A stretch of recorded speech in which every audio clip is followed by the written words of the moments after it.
예능에서도 나왔었어요. 시베리아 횡단열차 타고 블라디보스톡에서 모스크바까지 가는 그런 여정들을 많이 보여주면서 여행자들의 버킷리스트라고 하는 시베리아 횡단열차 여행. 그 시베리아 횡단열차가 사실 시베리아 횡단철도를 달리는 열차잖아요. 이 시베리아 횡단철도라는 거에 대해서 먼저 조금 말씀을 드리자면, 블라디보스톡에 시작해서 모스크바까지 연결되는 유라시아를 관통하는 철길입니다. 그 길이가 무려 9,288km. 거의 10,000km 가까이 되는 거예요. 지구 둘레의 한 4분의 1 정도 된다고 해요. 그렇게 깔려있는 철길인데요. 이 철길이 그럼 언제 시작됐냐? 그냥 뭐 무심코 타고 뭐 그냥 그렇게 즐기실 수는 있긴 할 텐데, 좀 이 역사를 따라 올라가 보면 러시아의 저력을 또 한번 느낄 수 있을 겁니다. 공진정책뿐만이 아니라 보통 이제 수도에 인구가 굉장히 많이 몰려 있잖아요. 그 인구들을 조금 이동시켜야겠다라는 그런 여러 가지 목적성에 따라서 제국의 완성을 해야겠다라는 또 그런 목적으로 1891년에 그때 그 당시 황제 알렉산드르 3세가 칙령을 내립니다.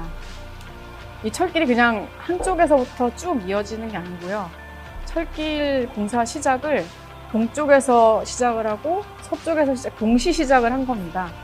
그 당시에 이제 블라디보스톡, 굉장히 극동의 땅, 이제 러시아 땅이 된 지 얼마 되지 않은 그 땅에 철길을 놓기 위한 시공식에 당시 황태자였던 니콜라이를 그쪽으로 보낼 정도로 굉장히 국가적인 프로젝트였죠.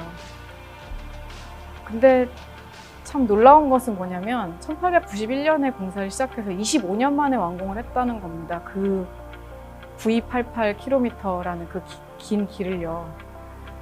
근데 이제 그걸 보면은 그 당시에 시베리아에 누가 있었겠어요. 뭐 군인들이나 죄수들이나 아니면 포로들, 그 한 89,000여 명이 되는 사람들이 변변한 기계 없이 그냥 원시적인 도구 있잖아요. 뭐 삽이나 곡괭이 이런 것들로만 철길을 깔았다고 해요. 25년 만에.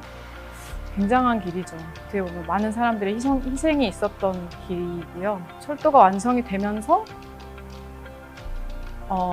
시베리아에 사람이 살고 있지 않았는데 그 철길 덕분에 시베리아의 대도시도 생겨나고요. 사람들의 이주도 생겨났고, 또 전쟁 기간 중에 러시아의 굉장히 큰 전쟁 중에 하나가 대조국 전쟁이라고 해서 우리가 알고 있는 독일과 소련의 전쟁이 있어요.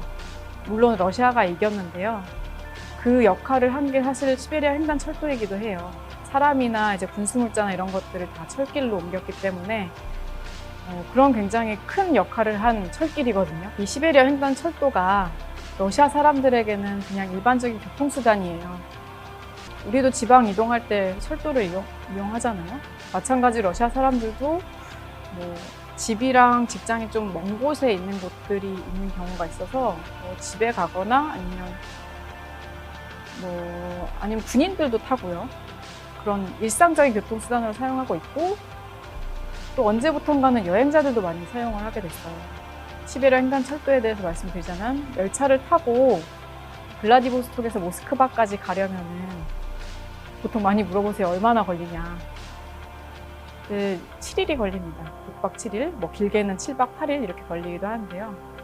신기한 것은 그냥 블라디보스톡에서 모스크바까지 가다 보니까 시차가 굉장히 크잖아요. 7시간 차이가 나거든요. 두 도시 사이에는. 그래서 열차를 타고 가다 보면은 계속 시간대가 바뀌는 걸 알 수 있어요. 핸드폰을 갖고 가면은 자꾸 앞으로 시간이 되돌아가 있는 거죠. 모스크바로 가는 경우에는요. 반대로 가면은 시간이 줄겠죠. 그런 이제 신기한 현상을 좀 체험할 수 있고, 보통 열차 여행한다라고 하면 궁금해 하시는 게 열차 시설이 어떻냐, 안에 어떻게 생겼냐 라는 걸 매우 궁금해 하시는데요. 기본적으로 1등석, 2등석, 3등석이 있습니다. 1등석은 2사람이 탈 수 있는 2인실, 2등석은 4사람이 탈 수 있는 방, 그리고 3등석은 아예 개방형이에요. 그래서 사실은 뭐 그 기준은 돈을 얼마나 들이느냐에 따라서 좀 넓은 데 탈 수 있고 좁은 데 탈 수 있고 낑겨 탈 수 있고 약간 그런 느낌인데, 또 객실은 기본적으로 침대 칸으로 되어 있고요. 생각보다 많이 좁고요. 일반적으로 생활은 그 객차 안에서 이루어지는데요. 모든 객차에는 화장실이 뭐 한쪽에 있든 양쪽에 있든 이렇게 있고요. 또 식당 칸이 따로 있습니다. 아무래도 이제 뭐 7일, 8일 타고 가는, 길게는 7일, 8일 타고 가는 열차다 보니까 안에서 이제 숙박을 할 수 있는 시설들이 다 되어 있는 거죠. 3등석은 주로 조금 가난한 유학생이나 내지는 그냥 여행자의 입장에서 봤을 때 좀 현지 사람들과 어우러지고 싶다라고 생각하는 그런 분들이 많이 3등석을 선택을 하시고요.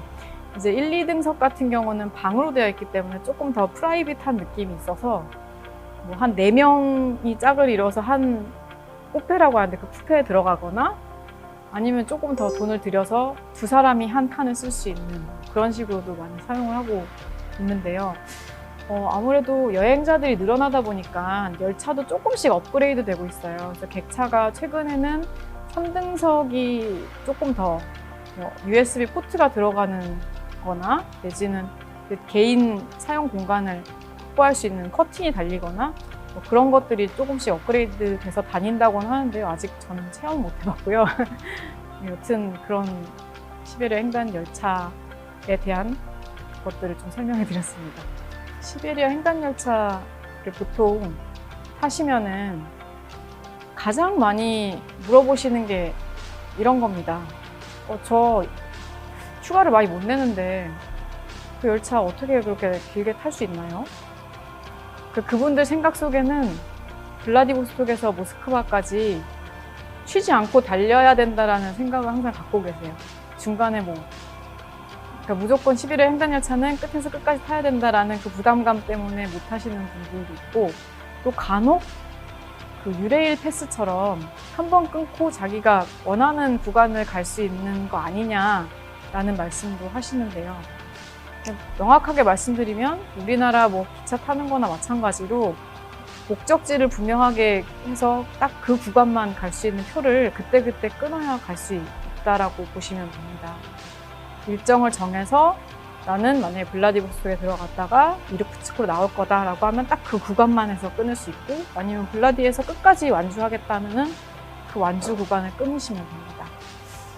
또 이제 많이 물어보는 게 뭐 열차 안에서 와이파이가 되냐, 아니면 뭐 샤워 할 수 있지 않냐.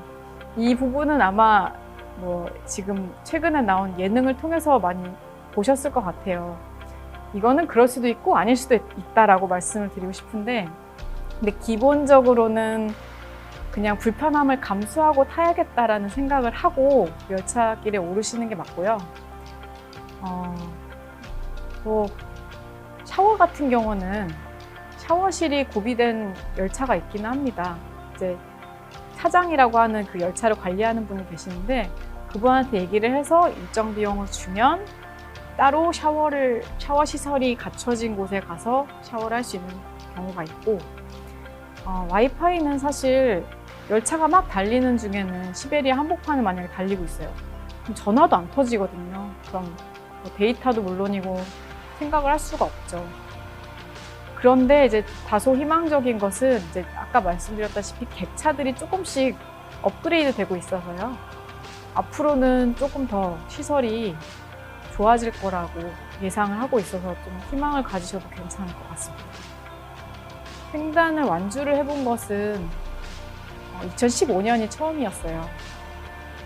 2015년에 이제 외교부랑 코레일이랑 같이 주최를 했던 유라시아 친선 특급이라는 국가적인 행사가 있었습니다. 그때 이제 국민 원정대를 모집했었는데요. 그때 러시아어 지원자로 지원을 했었고, 그 기회를 통해서 놀랍게도 완주뿐만이 아니라 연장해서 갈 수 있는 기회가 있었는데, 블라디보스톡에서 열차를 타고 모스크바까지 중간중간에 정차를 하긴 했는데요. 내가 이 대륙의 끝에서 거의 끝까지 갔구나. 그리고 내가 이렇게 긴 여행을 했구나. 왜냐하면 그 횡단열차를 타면서 누가 좌절할 것이냐, 혹시 중간에 이탈하는 사람이 생기지 않을까.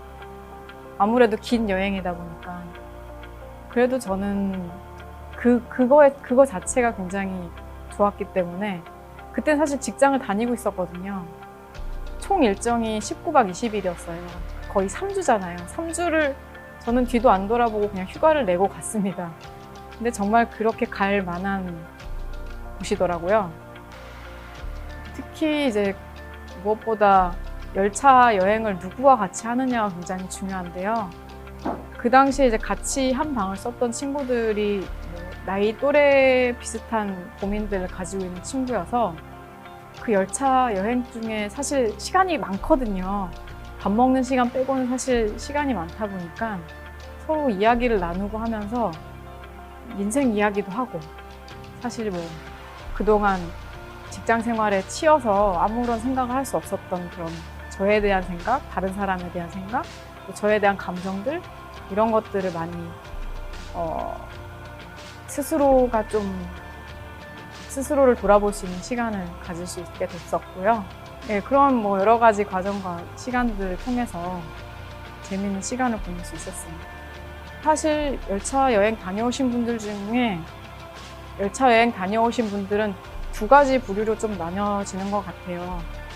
되게 재밌었다. 주변에 현지인들이랑 친해져서 되게 재미있게 놀다 왔다. 내지는 너무 재미없었다. 너무 심심했다. 바깥의 풍경이 지루했다. 뭐 이렇게 부류가 나뉘었던 것 같아요. 그러니까 결국은 어떤 사람이랑 같이 여행을 하느냐가 관건이거든요. 아무래도 열차에서 생활을 하잖아요. 오랫동안. 뭐 며칠이 됐건 뭐 하루가 됐건 생활을 하고 먹어야 되고 잠을 자야 됩니다. 그렇다 보니까 준비해야 될 것들이 좀 있어요. 뭐 물론 그냥 가서 부딪혀 보겠다라는 분들도 있을 텐데 조금 더 재밌고 즐거운 시간을 보내려면 먹거리들과 놀거리가 필요해요. 그래서 그 시베리아 원정대 그 예능 프로그램에서도 보면은 먹기 위해서 열차를 타는 느낌? 그래서 그게 또 하나의 즐거움이거든요. 그렇다 보니 사실 뭐 기차 안에서 먹을 수 있는 게 정해져 있어요.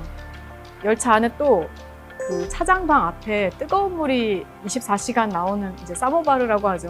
엄청 뜨거운 물이 나와요. 그거는 언제든 가서 타 마실 수 있는데 그 뜨거운 물을 활용해서 먹을 수 있는 뭐 라면이라든지 밥이라든지 뭐 비상식량이라든지 아니면 뭐 다양하게 좀 활용을 할 수 있는 것 같아요. 비상식량이라는 것을 꼭 챙겨가야지 끼니를 그래도 만족스럽게 좀 먹을 수 있을 것 같고, 뭐 뜨거운 물이 나오니까 당연히 뭐 커피나 차 같은 것도 가져가시면 좋을 것 같고요. 또 먹는 시간 외에는 나머지 이제 좀 그냥 보낼 수 있진 않잖아요. 좀 재미있게 보내려면은 놀이거리, 뭐 보드게임이나 현지인들한테 줄 만한 그런 조그마한 선물 이런 것도 챙겨가면은 서로 좀 돈독해지는 데 도움이 되고요. 꼭 그런 게 아니고 나는 좀 나만의 시간을 갖고 싶다 라고 하면 읽을 책이나 아니면 뭐 노트나 필기구 같은 것도 갖고 가셔도 좋고, 아니면 이런 것들도 많이 해가시는 것 같아요. 요즘엔 태블릿 PC를 많이 가지고 계시니까 그 안에 영상들을 그동안 못 본 거 다 담아서 시간이 많으니 가면서 보는 그런 분들도 있고, 그냥 뭐 잠자면서 보내는 시간도 있고, 뭐 다양한 것 같아요. 근데 사실 정답은 없는 것 같아요. 만약에 뭐 내가 내 취향대로 가고 싶다라고 하면은 그 취향대로 챙겨서 가시면 되고요. 그 여행은 본인이 어떻게 만드느냐에 따라서 달라질 것 같습니다. 러시아는 알면 알수록 참 신기한 나라인 것 같아요. 그냥 하나하나 알아가는 과정이 너무 좋아서 지금 내가 여기 있는 곳에 없는 나의 모습을 새로 발견한다.